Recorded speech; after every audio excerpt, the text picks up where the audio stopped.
आपको पता है मैंने इंडियन टीम की जर्सी आज तक कभी नहीं खरीदी क्योंकि उसका टाइटल स्पॉन्सर बायजूस है। लेकिन इसके बावजूद भी आज मैं अपने पर्सनल ओपिनियन साइड में रख के आपको बायजूस की रीसेंट न्यूज देने वाला हूं, जहां पे बायजूस ने लोन की रीपेमेंट की ही नहीं। इस चीज को डिफॉल्ट बोला जाता है और ये किसी भी कंपनी के लिए एक डिजास्टर होता है। अगर कल को एचडीएफसी बैंक जैसी कंपनी डिफॉल्ट कर गई तो एचडीएफसी बैंक का शेयर प्राइस लिटरली आधा हो सकता है। तो आइए समझते हैं बायजूस एग्जैक्टली क्या कर रहा है, बायजूस ने लोन रीपेमेंट क्यों नहीं की और बायजूस का फ्यूचर कैसा दिखता है। अगर आप चैनल पे नए हैं तो शायद आपने ये वीडियो देखी नहीं होगी। मैंने बायजूस के ऊपर एक डिटेल्ड वीडियो पहले भी बनाई थी, मेनली बायजूस के एथिक्स के ऊपर और उनके बिजनेस प्रैक्टिसेस के ऊपर। अगर आप वो देखना चाहते हैं तो मैंने उसको यहाँ पर लिंक किया है, डिस्क्रिप्शन में भी आपको लिंक मिल जाएगा। आई वुड सजेस्ट आप वो वीडियो पहले देखें, उसके बाद ये वीडियो देखें। देखिए अब सीन ऐसा है कि बायजूस और उसके सारे लेंडर्स यानी कि वो सारी बैंक्स और सारी इन्वेस्टमेंट कंपनीज जिन्होंने इनको लोन दिया है, इनके बीच में केस चल रहा है कोर्ट का। और ये केस इसलिए नहीं चल रहा क्योंकि बायजूस ने पैसे वापस नहीं दिए। इनफैक्ट बायजूस ने भी इन लेंडर्स पे एक केस किया है। तो आइए समझते हैं क्यों। इसके लिए आपको थोड़ी क्रोनोलॉजी समझनी पड़ेगी।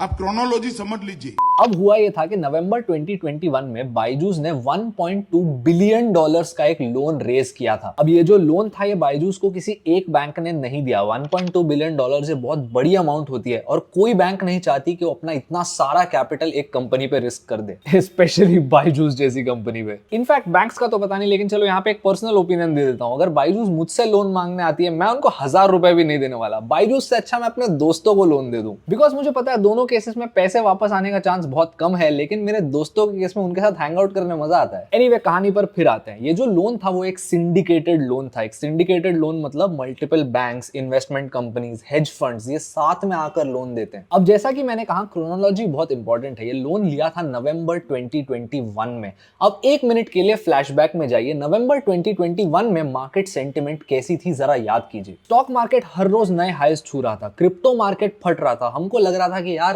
हर जो चीज हम छू रहे हैं वो सोना बन रही थी। और आपको एक और चीज बता दूं कि फाइनेंशियल मार्केट्स में कंपनीज जो रिजल्ट्स पोस्ट करती हैं वो हमेशा लैग्ड होते हैं। इसका मतलब होता है कि जैन से मार्च का जो क्वार्टर होता है उसके रिजल्ट्स आपको देखने मिलेंगे अप्रैल एंड या मई में। अब नवंबर 2021 एक ऐसा टाइम था जब दूसरा लॉकडाउन खत्म हुआ था और हम रिकवरी की तरफ जा रहे थे। लेकिन उस टाइम पे बायजूस का सबसे बड़ा एडवांटेज यही था कि लोग घर पे हैं और हम लोगों को ऑनलाइन एजुकेशन दे रहे हैं। तो उस पीरियड में बायजूस के पास बहुत सारे अपॉर्चुनिटीज थे अपने बिजनेस को बड़ा बनाने के। लेकिन जैसे लॉकडाउन खत्म हुआ और चीजें खुलने लगी तब बायजूस का बिजनेस भी नीचे जाने लगा और इन्होंने रियलाइज किया कि सिर्फ ऑनलाइन हम पढ़ाकर पैसे नहीं कमा सकते। पॉइंट इज बायजूस की डायरेक्शन मल्टीपल टाइम्स चेंज हुई। शुरू में इन्होंने कहा कि हम भारत को पढ़ाना चाहते हैं, यही हमारा मिशन है, हम ऑनलाइन लोगों को सिखाएंगे, उन लोगों को सिखाएंगे जो स्कूल नहीं जा सकते। और यहां से फिर वो ट्यूशन खोलने लग गए और उसके बाद वो जाके लोगों को फोन करके जबरदस्ती उनको कोर्सेस और कोचिंग बेचने लगे, लोगों को हरास करने लगे ये कहकर कि अगर आपने हमारी कोचिंग नहीं ली तो आपके बच्चे का फ्यूचर खत्म।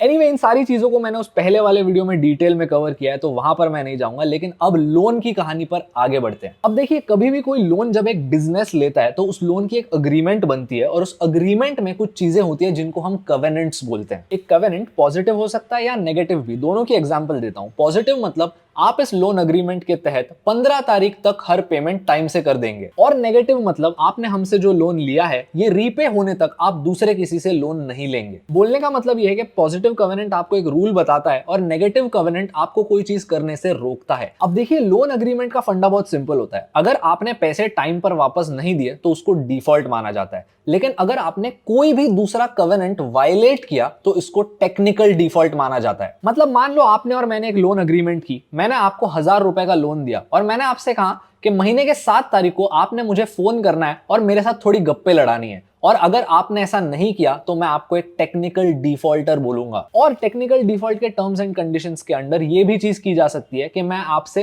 पूरी लोन अमाउंट तभी के तभी वसूल कर सकता हूं। तो अब इस केस में जो सारे लोगों ने बायजूस को लोन दिया था, इन्होंने कहा था कि सितंबर 2022 तक आपने अपने फाइनेंशियल रिजल्ट्स पब्लिश करने हैं, अगर आप नहीं करते तो हम इसको टेक्निकल डिफॉल्ट मानेंगे। अब बायजूस ने सितंबर 2022 में रिजल्ट्स तो अनाउंस किए, लेकिन इस डेट के 15 दिन बाद, और इनके फाइनेंशियल रिजल्ट्स भी बिल्कुल अच्छे नहीं थे। इनके रेवेन्यू में सिर्फ 4% का ग्रोथ था और इनके जो लॉसेस थे वो 15 गुना बढ़ गए। आप सोचेंगे कि जो लोन लेता है उसके कान के नीचे जाके मारना चाहिए, लेकिन नहीं, ऐसा नहीं होता। जाके पहले पैसे मांगे जाते हैं। तो अब इस पॉइंट पे हुआ ये कि दिसंबर 2022 में लेंडर ने कहा कि मुझे प्लीज 200 मिलियन डॉलर की पेमेंट जल्दी चाहिए, यानी कि प्री पेमेंट चाहिए, और जो बाकी के अमाउंट है उसकी आप EMI चुकाना। इस पर बायजूस ने कहा कि देखो प्रीपेमेंट तो हम कर नहीं सकते, लेकिन जो लोन का इंटरेस्ट हम चुका रहे हैं उसको हम 200 बेसिस पॉइंट से बढ़ा सकते हैं। 100 बेसिस पॉइंट मतलब 1%। और इस पर लेंडर्स ने कहा कि देखो तुमने टेक्निकल डिफॉल्ट किया है तो प्रीपेमेंट तुमको देनी ही पड़ेगी, इंटरेस्ट रेट अलग से बढ़ेगा। और इस पर बायजूस ने जाकर लेंडर्स पर केस कर दिया। उन्होंने कहा कि तुम प्रेडेटरी लेंडिंग टैक्टिक्स का यूज कर रहे हो, तुम सिर्फ हम पर डिफॉल्ट का आरोप इसलिए लगा रहे हो ताकि तुम विंडफॉल गेन्स बना सको। एक मिनट रुक जाओ, समझाता हूं वो क्या होता है। एंड नाउ कट टू 6 जून 2023। बायजूस ने $40 मिलियन की इंटरेस्ट पेमेंट पे ही नहीं की विलिंगली। इन्होंने कहा कि हमने डिसाइड किया है कि जब तक ये कोर्ट केस सॉल्व नहीं हो जाता हम लोन के पैसे वापस नहीं देंगे। ये सही है बे, अगर पैसे देने को जम नहीं रहे तो केस कर दो बैंक पे और रुक जाओ। अब बात करते हैं उस विंडफॉल गेन की। एक लेंडर को इस केस में फायदा कैसे हो सकता है। अब ये विंडफॉल गेन्स कैसे होते हैं ये समझने के लिए आप बॉन्ड की प्राइसेस कैसे चेंज होती है वो समझो। सरल भाषा में समझाता हूं। मान लो आपने बैंक से एक लोन लिया है 1 लाख रुपए का, 1 साल के लिए 10% के इंटरेस्ट रेट पर। आज बैंक ने आप में 1 लाख रुपए इन्वेस्ट किए, 1 साल बाद आप बैंक को 1,10,000 रुपए वापस दोगे। बैंक का प्रॉफिट 10,000 रुपए, 10%। लेकिन मान लो बैंक को ऐसा लगता है कि यार मुझे आज थोड़े पैसों की जरूरत है, क्यों ना मैं इस लोन को बेच दूं और किसी और इंसान को लोन दूं। तो अब इस लोन को बैंक किस प्राइस पे बेचेगी। अगर मैं इस लोन को बैंक से खरीदना चाहता हूं तो ऑब्वियसली मैं 1 लाख रुपए से ज्यादा तो नहीं दूंगा, क्योंकि आप जो रीपेमेंट करने वाले हो 1 साल बाद वो गारंटीड है 1,10,000 रुपए की। लेकिन चलो मान लेते हैं कि आप जो बिजनेस कर रहे हो वो बिजनेस अब खराब होता जा रहा है, वो इंडस्ट्री छोटी होती जा रही है, तो आपके जो बिजनेस में रिस्क है वो बढ़ रही है। तो अब आपको ऐसा नहीं लगता कि मैं इस लोन के लिए 1 लाख रुपए नहीं शायद 95,000 ही दे दूं, क्योंकि यहाँ पर बिजनेस और रिस्की होता जा रहा है, मेरे रीपेमेंट की गारंटी कम हो रही है।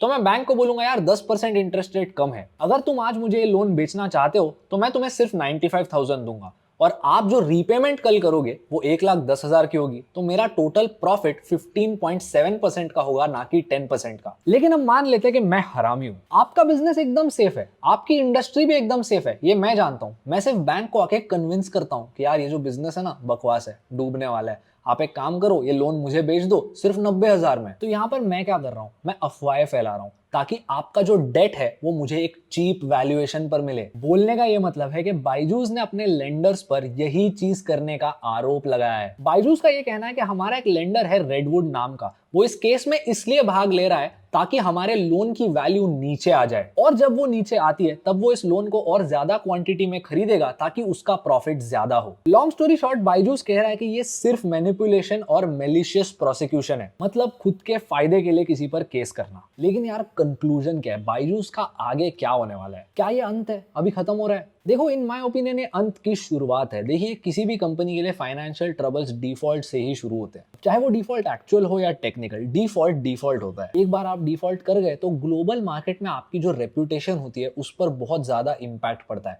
और देखिए बायजूस का जो बिजनेस मॉडल है वो भी इतना सस्टेनेबल नहीं है। आपको पहले लगा ऑनलाइन पढ़ाना सस्टेनेबल होगा, फिर आपने ऑफलाइन ट्यूशन खोले, फिर आप सारे बच्चों के माँ बाप को हाउंड करने लगे, उनके पीछे जाने लगे बोल के कि अगर आपने हमको पैसे नहीं दिए तो आपके बच्चे का फ्यूचर बर्बाद हो जाएगा। फिर आपने अपने स्टाफ को इतना प्रेशराइज किया, आपका वर्क कल्चर इतना खराब है। तो ये सारी चीजें एक ही जगह पर पॉइंट करती है और उस जगह को मार्केट भी रिकॉग्नाइज करता है। बायजूस एक ऐसी कंपनी थी जिसका वैल्यूएशन $22 बिलियन था, वहां से वो आज $8.2 बिलियन पर है, 62.7% नीचे। क्योंकि देखिए बहुत आसान है, बिजनेस 2 से 3 सिंपल इंग्रेडिएंट्स को डाल के ही बनता है। सबसे पहला होता है एक अच्छा बिजनेस मॉडल, दूसरा होता है एक अच्छा मार्केट, और तीसरा होता है एक अच्छी टीम जो एथिकल है। एनीवे, अब जो सारी चीजें मैंने आपको बताई इनको मैंने रेप्यूटेड न्यूज चैनल्स और पब्लिकेशन से लिया है। हर एक चीज की लिंक मैंने डिस्क्रिप्शन में डाल दी है। ये सारे मेरे ओपिनियंस नहीं है बल्कि सिर्फ फैक्ट्स है। जहां पर मैंने अपना ओपिनियन बताया वहां पर मैंने क्लियरली डिस्टिंग्विश किया है कि मेरा ओपिनियन क्या है और फैक्ट क्या। एनीवे, अगर आपको इस वीडियो से कोई भी वैल्यू मिली तो प्लीज मेरे चैनल को सब्सक्राइब कीजिए। मैं आपको मिलूंगा अगले वीडियो में। सी यू नेक्स्ट टाइम।